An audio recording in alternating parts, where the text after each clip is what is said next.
Holy Ponds of View, Chapter 9. The next 2 days, family came and family went. Grandma drifted in and out.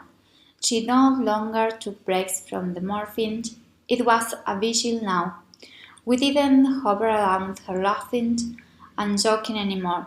He whispered and spoke quietly so she could sleep. The whole family had been here today. Everyone came and touched her hand and talked to her, even though she didn't wake up for it. I hoped for the really. I looked like it wasn't going to get it. At 7 p.m., Gillian, Lucy, and Mind all went to dinner at a restaurant close by. I stayed. I couldn't be going home anymore. No more nights, nurse. Mom and I were sleeping bedside because we were too close to the end. Once everyone had cleaned the apartment, I pulled the railing down, checked Grandma's vitals. Her blood pressure was low, her hands and feet were cold because her circulation was in favors to the organs that were failing. I brushed the hair back off her forehead, put some of Gillian's lip balm on her lips, lit her favorite candle, then I picked up her hand and pressed the back of it in my cheek and closed my eyes. I was going to miss her so much, I wasn't ready.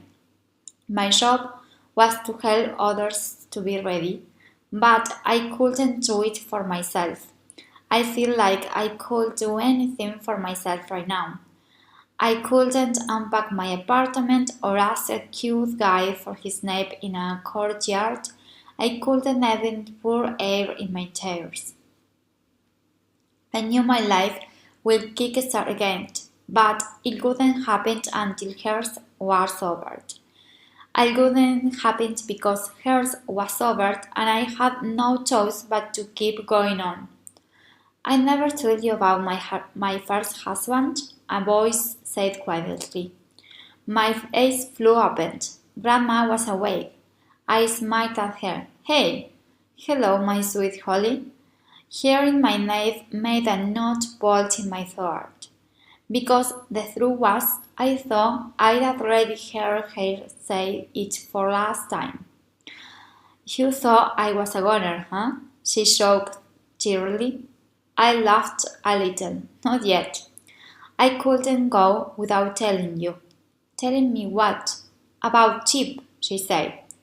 I didn't forget. See, I don't think we have a lot of time. Anne sniffed and sat on the confronter and took her hand. What is it, Grandma? I'm listening. I never told anyone what I am about to tell you. Okay, say whatever you need to say. It stays with me. I don't care who you tell, she said. Anyone who cares is long dead. I'll be gone before they can arrest me, and Lucy will never confess. I wrinkled my forehead. Confess? I killed him.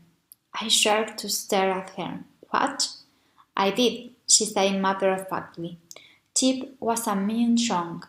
He liked to hit me. One day he came at me and I just knew that was it.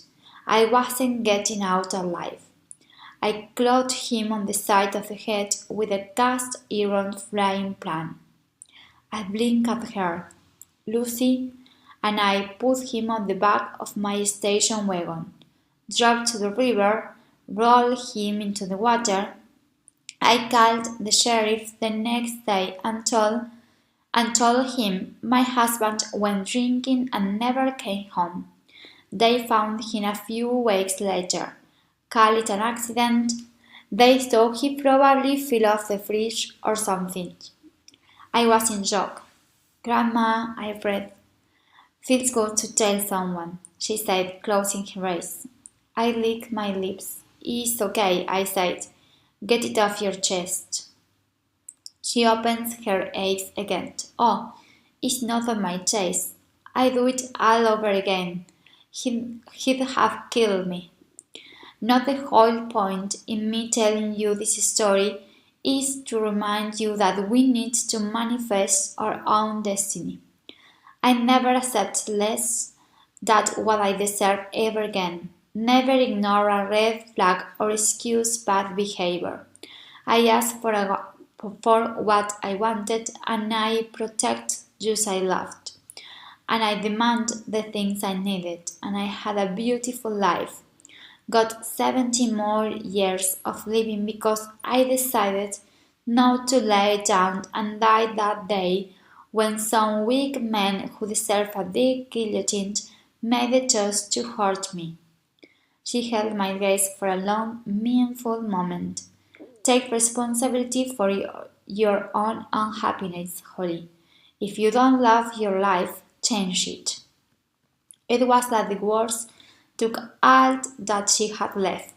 She lay back against her pillow and closed her eyes. Then she went earlier still. My heart started to pound. Grandma? I shook her gently. Grandma, wake up, I said, panicking. Please, I can have your last words contain the phrase guillotine. She chuckled weakly to herself, and I breathed a sigh of relief. You're gonna have so many people waiting for you in heaven one day, beautiful girl, she said quietly. I'll be the first one in line. Tears pricked my ears. I love you, I whispered. She didn't whisper it back. She said all she ever would.